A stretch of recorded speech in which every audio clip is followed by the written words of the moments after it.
Damai sejahtera Allah yang melampaui segala akal, itulah yang memelihara hati dan pikiranmu dalam Kristus Yesus. Kita berdoa, Bapa, benar, indah rencanamu dalam kehidupan kami. Setiap hal yang Tuhan izinkan terjadi membawa kebaikan. Itulah yang kami imani sebagai orang-orang yang percaya di dalam Yesus Kristus. Di tengah-tengah duka ini Tuhan, kami belajar untuk menyikapi, untuk bijak, menyikapi kehidupan ini Tuhan. Sehingga kami tetap senantiasa bersyukur apapun yang terjadi. Tuhan tidak pernah meninggalkan kami. Dan di tengah-tengah duka yang menyelimuti keluarga besar, kami mau membaca dan merenungkan kebenaran firman. Biarlah Roh Kudus yang memimpin dan membimbing hamba-Mu, juga jemaat-Mu, bahkan keluarga duka, sehingga melalui firman Tuhan ini ada penghiburan yang sejati dari Tuhan. Berbicaralah Tuhan Yesus, karena kami siap mendengarkan firman-Mu. Amin. Jemaat yang dikasihi dalam Kristus Yesus, mari kita buka Lukas pasal 12 ayat 35 sampai 43. Lukas pasal 12 ayat 35 sampai 43. Saya baca ayat 35, Bapak Ibu baca ayat 36, seterusnya kita baca secara bergantian. Nanti ayat 43 kita baca bersama-sama. Saya mulai. Hendaklah pinggangmu tetap berikat dan pelitamu tetap menyala. Dan hendaklah sama seperti orang-orang yang menanti-nantikan tuannya yang pulang dari perkawinan, supaya tidak datang dan mengetuk pintu sesekali buka pintu baginya. Berbahagialah hamba-hamba yang didapati tuannya berjaga-jaga ketika ia datang. Aku berkata kepadamu, sesungguhnya ia akan mengikat pinggangnya dan mempersilahkan mereka duduk makan, dan ia akan datang melayani mereka. Dan apabila ia datang pada tengah malam atau pada dini hari dan mendapati mereka berlakukan demikian, maka berbahagialah mereka. Tetapi ketahuilah ini, jika tuan rumah tahu pukul berapa pencuri akan datang, ia tidak akan membiarkan rumahnya dibongkar. Hendaklah juga siap-siap, karena Anak Manusia datang pada saat yang tidak kamu sangkakan.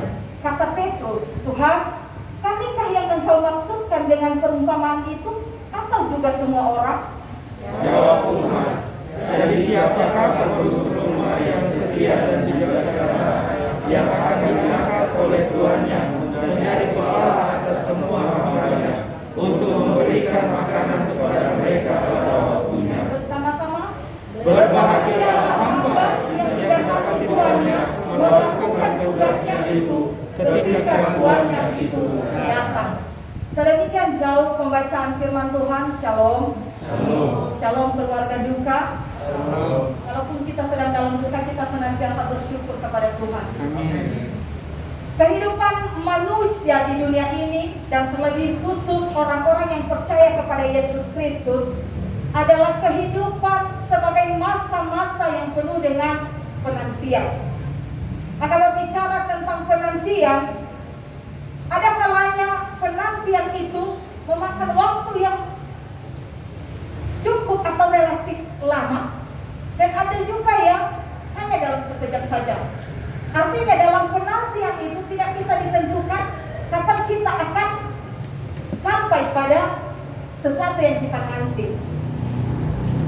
Bisa saja ada orang yang merasa bosan, ada orang yang merasa jenuh, dan juga tidak sabar dalam penantian, sehingga tidak jarang termasuk orang percaya pada akhirnya gagal menanti, pada akhirnya tidak lagi mau menunggu.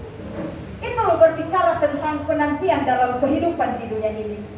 Malam ini, di rumah ini, dalam suasana duka, dan renungan kita merupakan pengajaran Tuhan Yesus sendiri, bagaimana para murid, bagaimana semua orang percaya bersikap dalam menantikan kedatangan Yesus yang kedua kali. Dalam masa-masa penantian tersebut kita diingatkan bahwa ada banyak godaan, ya. Ada banyak godaan yang menghampiri kita. Ada banyak tantangan supaya kita tidak mampu untuk bertahan dalam penantian. Ada banyak godaan untuk anak-anak Tuhan tidak taat dan setia kepada Yesus Kristus sampai pada akhir dalam mengerjakan keselamatan. kelemahannya. Dan Tuhan Yesus paham benar tentang ini. Tuhan Yesus tahu kelemahan murid-muridnya. Tuhan Yesus tahu kelemahan orang-orang percaya mengenai lemahnya mereka dan gampangnya mereka tergoda dengan dunia di sekitarnya. Oleh sebab itu, Tuhan Yesus mengajarkan dua hal. Bagaimana menanti dan apa konsekuensi bagi yang taat dan setia menanti. Hanya dua hal. Yang pertama di ayat 35, adanya persiapan dan kewaspadaan. Mengenai persiapan dan kewaspadaan ini Bapak Ibu, dua poin yang perlu kita pahami di ayat 35. Yang pertama sama dengan Efesus 6 ayat 14. Pinggangmu terikat. Apa itu pinggangmu terikat? Terikat pada Tuhan. Supaya kita dapat tetap setia menanti. Supaya kita dapat mengadakan perlawanan ketika godaan menggoncang dan menerpa kita. Kita harus tetap terikat pada Tuhan. Sehingga kita pun tidak hanya setia menanti, tetapi kita mampu berdiri tegak setelah menyelesaikan usaha penantian tersebut. Itu poin pertama dalam persiapan dan kewaspadaan. Lalu yang kedua, masih di ayat 35 dikatakan pelita itu harus tetap menyala. Kenapa pelita harus tetap menyala? Pelita itu berfungsi untuk menerangi dan memberi petunjuk. Pelita itu berfungsi untuk menerangi sehingga orang percaya bisa melihat dengan jelas, mata bisa lebih awas. Pelita itu mampu menerangi hati dan pikiran manusia supaya mampu membedakan mana yang benar dan mana yang salah. Pelita itu membuat orang percaya bijak menyikapi perjalanan hidup di dunia ini. Maka di dalam persiapan dan kewaspadaan ini Bapak Ibu, kita diingatkan bahwa semua yang kita miliki di dunia ini bukanlah jaminan. Itulah yang dikatakan Ayub di Ayub 1 ayat 21. Dengan telanjang aku keluar dari rahim ibuku dan dengan telanjang pula aku kembali. Karena semua yang kita miliki di dunia ini sifatnya hanya sementara dan hanyalah titipan yang akan kita tinggalkan ketika kita meninggalkan dunia ini. Maka Bapak Ibu jangan terlena. Jangan sampai hanya gara-gara kita mengejar dan sibuk mengumpulkan aset duniawi, kita sibuk mengumpulkan investasi kita, rumah kita, tanah kita, kendaraan kita, saham kita, uang kita, emas kita, dan lain-lain. Kita lupa menjalin hubungan yang baik dengan Tuhan. Kita lupa menjalin relasi yang baik dengan Tuhan. Kita lupa tentang keselamatan hidup yang sesungguhnya. Bahwa yang di dunia ini, kata Paulus, hanyalah tempat sementara yang suatu saat akan dibongkar. Dan kita lupa bahwa kita akan meninggalkan yang sementara ini untuk mencapai satu tempat yang kekal, yang sesungguhnya adalah tempat kita yang taat dan setia kepadanya. Oleh sebab itu, berdoalah dengan tekun sebelum Anda didoakan orang banyak. Bernyanyilah memuji Tuhan dengan riang sebelum Anda dinyanyikan. Dan bacalah firman Tuhan dengan tekun dan lakukan firman Tuhan itu sebelum Anda dibacakan firman Tuhan sebagai ayat liturgi penguburan Anda. Itu yang pertama. Lalu yang kedua di ayat 37 dan 53. Bagaimana menanti? Melakukan tanggung jawab dengan baik dan benar. Mereka akan disebut berbahagia. Dunia yang jahat ini tidak pernah suka dengan yang namanya kebenaran Bapak Ibu. Maka orang percaya perlu mampu untuk menempatkan diri dengan status sebagai pengikut Kristus yang membawa kebenaran. Bagaimana? Kita menunjukkan kesetiaan dan ketaatan kepada Sang Pemilik hidup. Dan jangan pernah takut dan ragu walaupun dunia ini tidak pernah suka dengan kebenaran. Tuhan menjamin bahwa Ia akan menyertai kita. Hari ini kita teringat dengan khotbah di BNKP. Temanya kesungguhan dalam pelayanan.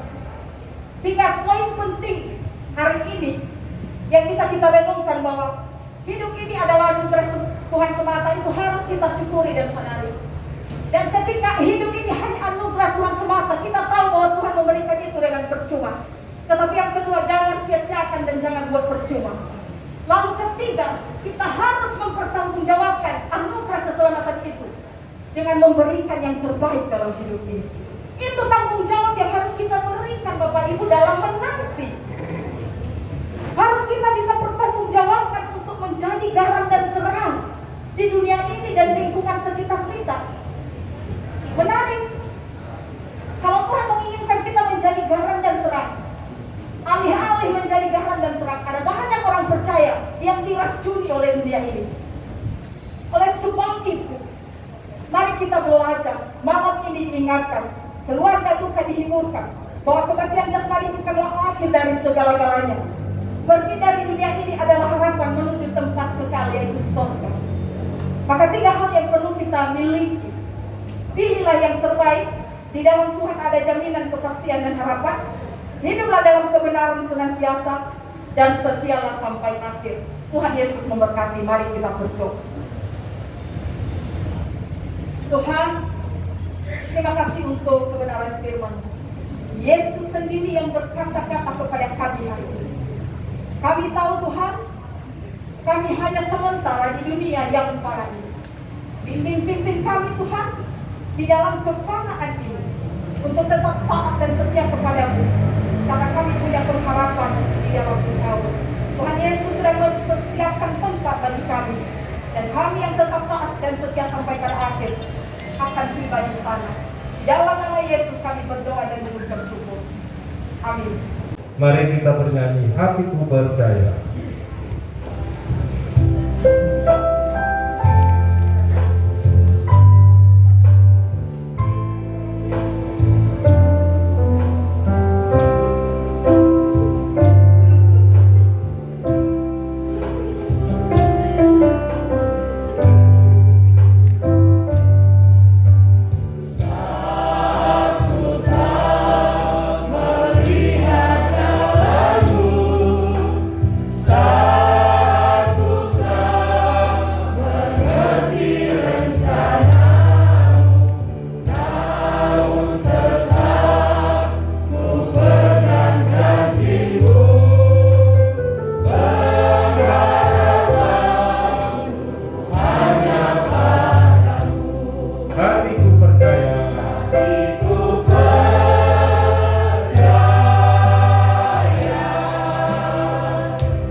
Puji, syukur, dan hormat, kemuliaan hanya bagi nama-Mu saja, Tuhan, di dalam nama Yesus Kristus yang kami imani dan kami percayai.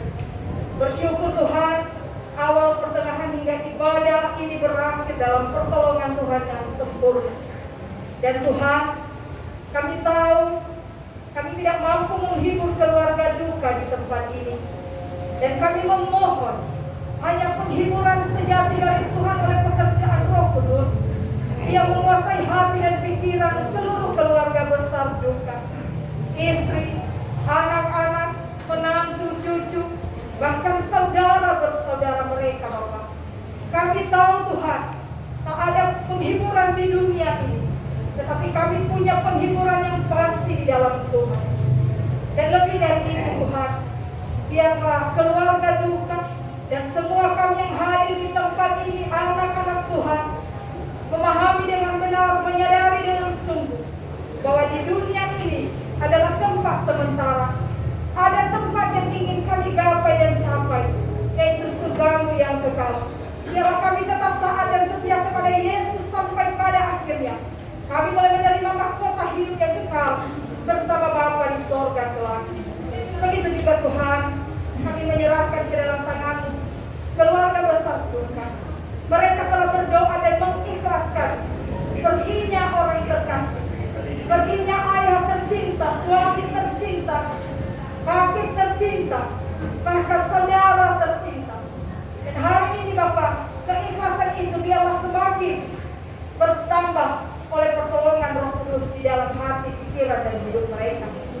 Mereka yang tinggal di dunia ini, berkati, jagai, dan sertai untuk melanjutkan kehidupan bersama dengan Tuhan. Untuk bangkit kembali melanjutkan perjuangan hidup di dunia ini bersama dengan Tuhan sampai di hidup.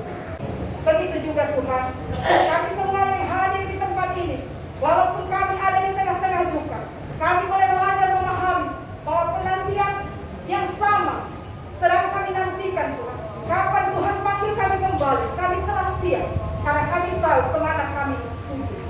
Begitu juga Tuhan, semua acara, rangkaian acara, mulai malam ini, esok, bahkan ibadah pelepasan dan pemakaman di tempat pemakaman, kami serahkan dalam tangan.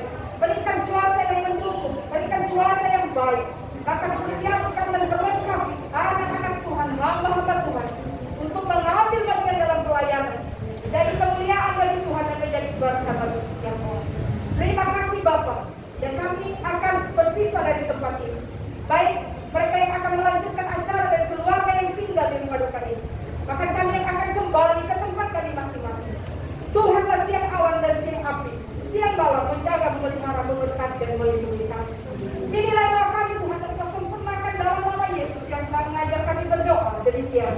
Bapa kami di surga, dikuduskanlah namamu, datanglah kerajaanmu, jadilah kehendakmu di bumi seperti di surga. Berikan kami pada hari ini makanan kami yang secukupnya, dan ampunilah kami atas kesalahan kami, seperti kami juga mengampuni orang yang bersalah kepada kami. Dan janganlah membawa kami ke dalam pencobaan, tetapi lepaskanlah kami daripada yang jahat. Karena Engkau yang kerajaan dan kuasa dan kemuliaan sampai selama-lamanya. Amin. Jemaat Tuhan, terimalah berkat Tuhan. Tuhan memberkati engkau dan melindungi engkau. Tuhan menyinari engkau dengan wajahnya dan memberikan engkau kasih karunia. Tuhan menghadapkan wajahnya kepadamu dan memberikan engkau damai sejahtera saat ini sampai selama-lamanya. Yang percaya katakan amin. Kita nyanyikan pujian, mampirlah dengan doa.